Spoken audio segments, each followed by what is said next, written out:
Shalom à tous les auditeurs de l'émission Kangoka, mon nom est Christ Koumana. Aujourd'hui nous sommes vendredi. J'aimerais encore une fois vous parler de la fin de cette vie sur cette terre. C'est quelque chose que je répète souvent et je le répéterai très souvent parce que je veux que tous ceux qui m'écoutent soient conscients que chaque personne a une fin. Tout le monde sait qu'il mourra un jour, mais peu de gens sont conscients de ce qui va se passer après la mort. Beaucoup de gens qui m'écoutent ont peur de la mort. Si tu es sauvé, si tu es né de nouveau, si tu es un enfant de Dieu, tu ne devrais pas avoir peur. On a peur parce qu'on ne sait pas ce qui va se passer après. Si tu es sauvé, si tu es un enfant de Dieu, si tu t'es repenti, tu n'as pas à avoir peur. Parce que si tu meurs, tu sais où tu vas. Tu vas rencontrer ton Seigneur et tu vas vivre éternellement dans le bonheur, dans le repos. Il faut plus avoir peur de la mort parce que la mort est un gain pour ceux qui sont dans le Seigneur. Tu sais que si tu meurs, tu vas au ciel. Bien sûr, personne ne devrait mourir avant son jour, mais tu vas vivre pour un but. Souvent, il y a des gens qui disent, personne ne sait ce qui se passe après la mort parce que personne n'est mort et revenu. Mais j'aimerais vous montrer que Dieu a montré à l'apôtre Jean ce qui se passe après la mort. Si vous lisez dans Apocalypse chapitre 7, verset 13 à 14, on va lire au verset 13. Qu'est-ce qu'il a vu? Il a vu un ange. Même si vous lisez au verset 12,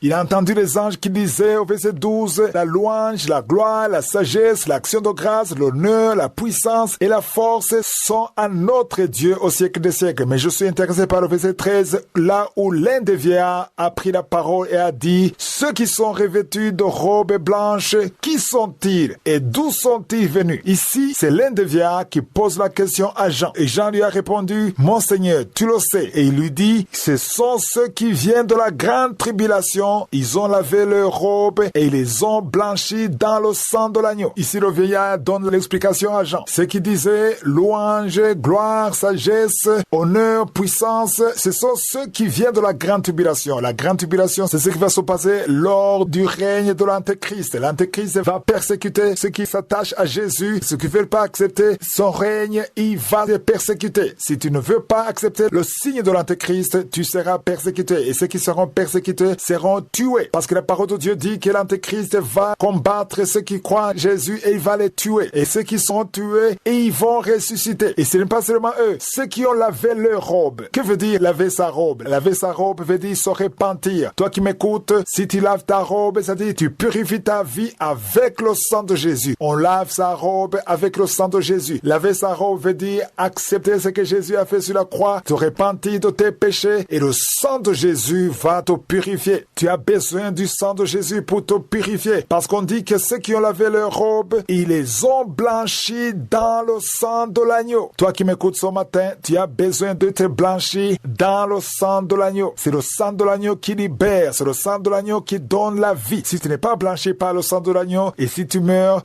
dans le péché et tu vas aller dans la gêne, tu vas rater le ciel. Tu ne peux pas entrer au ciel si tu n'es pas blanchi par le sang de l'agneau. J'aime beaucoup la puissance du sang de Jésus parce que c'est par le sang de Jésus que nous sommes pardonnés de tous nos péchés. C'est très impressionnant de voir comment Dieu pardonne n'importe quel péché, peu importe ce que tu as fait. Si tu acceptes l'œuvre qui a été faite sur la croix, le sang de Jésus fonctionne toujours aujourd'hui. Aujourd'hui, tu peux être pardonné parce que tu acceptes Jésus. Le sang de Jésus peut te purifier de tout péché si tu acceptes que tu es un pécheur et que tu t'humilies. D'abord, il faut comprendre que tout le monde est pécheur si tu n'es pas encore sauvé. On est dans un monde souillé, on est dans un monde plein de péchés. Tu peux avoir un bon comportement, mais tu as besoin d'être purifié par le sang de Jésus. Tout le monde a besoin du sang de Jésus. Toi qui m'écoutes, tu as besoin du sang de Jésus parce que c'est le sang de Jésus qui fera que tu seras pardonné. Mais le sang de Jésus ne peut pas te purifier si tu ne l'acceptes pas comme ton Seigneur et ton Sauveur. Il faut d'abord que tu fasses ce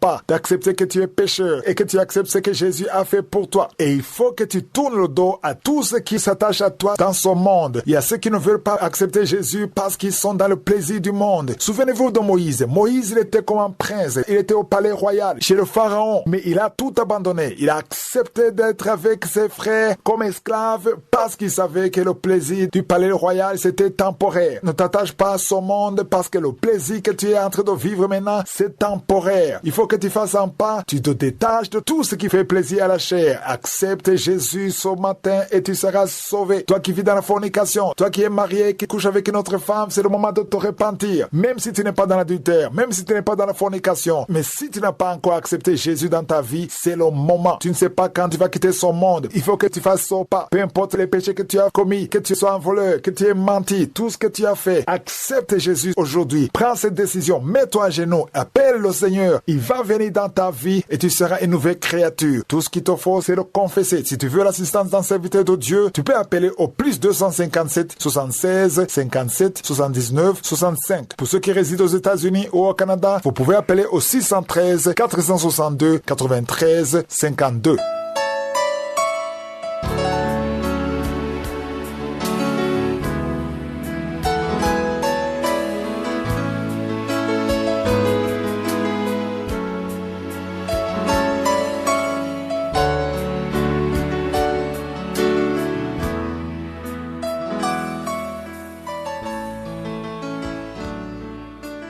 Nous sommes maintenant dans le moment consacré à l'enseignement. Nous continuons avec l'enseignement que j'ai intitulé « Qui est le Saint-Esprit ?» C'est un enseignement que j'ai commencé depuis le 18 mars. Si tu es nouveau dans l'émission Kangoka, je te conseille de consulter les archives pour écouter tout ce qu'on a déjà appris jusqu'à maintenant. À toi qui dis que Jésus est dans ton cœur, j'aimerais que tu saches que c'est le Saint-Esprit qui est dans ton cœur. Jésus est assis à la droite du Père, mais il est venu à travers le Saint-Esprit. Et quand tu acceptes Jésus, il vient dans ton cœur à travers le Saint-Esprit. Jésus a dit « Je pars, mais je ne vous laisse pas seul, je vous laisserai pas comme des orphelins, je vous enverrai un consolateur et celui qui nous console, celui qui nous conduit dans toutes choses. » Je vous ai montré que dans Galates 5, verset 18, il est dit que si nous sommes conduits par l'Esprit, nous ne sommes plus sous la loi. Donc, il y a la différence entre être conduit par la loi et être conduit par le Saint-Esprit. Dans le Nouveau Testament, nous sommes conduits par le Saint-Esprit. Et hier, je vous ai parlé de choses très importantes. Je vous ai dit que quand quelqu'un a le Saint-Esprit, sa vie doit être transformée. Le Saint-Esprit ne vient pas juste pour rester en toi. Le Saint-Esprit vient pour te transformer. C'est d'ailleurs l'un des signes qui prouve que quelqu'un a le Saint-Esprit. Parce que tu vois la personne avant la conversion et tu vois la personne après la conversion. Par exemple, ça fait 1 année que tu es converti, 2 ans que tu es converti. Ceux qui sont autour de toi, ceux qui vivent avec toi, ton mari ou ta femme ou ton frère ou ta sœur, ton collègue, ton partenaire, celui qui est avec toi, il doit sentir la transformation. Si rien ne change en toi, il est fort possible que le Saint-Esprit n'est pas du tout en toi. Tu es peut-être religieux, tu es converti à une religion, mais pas pour le Seigneur. Parce que quand tu es converti, quand tu acceptes Jésus, il vient à travers le Saint-Esprit et c'est là où on parle de la nouvelle naissance. C'est-à-dire les choses anciennes sont passées et toutes choses deviennent nouvelles. Et si ta vie ne change pas, il est fort possible que le Saint-Esprit n'est pas en toi. Tu ne peux pas rester la même personne si tu as le Saint-Esprit. Le Saint-Esprit en toi. C'est pas possible. Le Saint-Esprit ne peut pas venir dans ton cœur et rester là sans rien faire. Le Saint-Esprit a une mission. Il est envoyé par Jésus-Christ lui-même. Il vient pour accomplir une mission. Ton langage doit changer. Ta façon de penser doit changer. Tes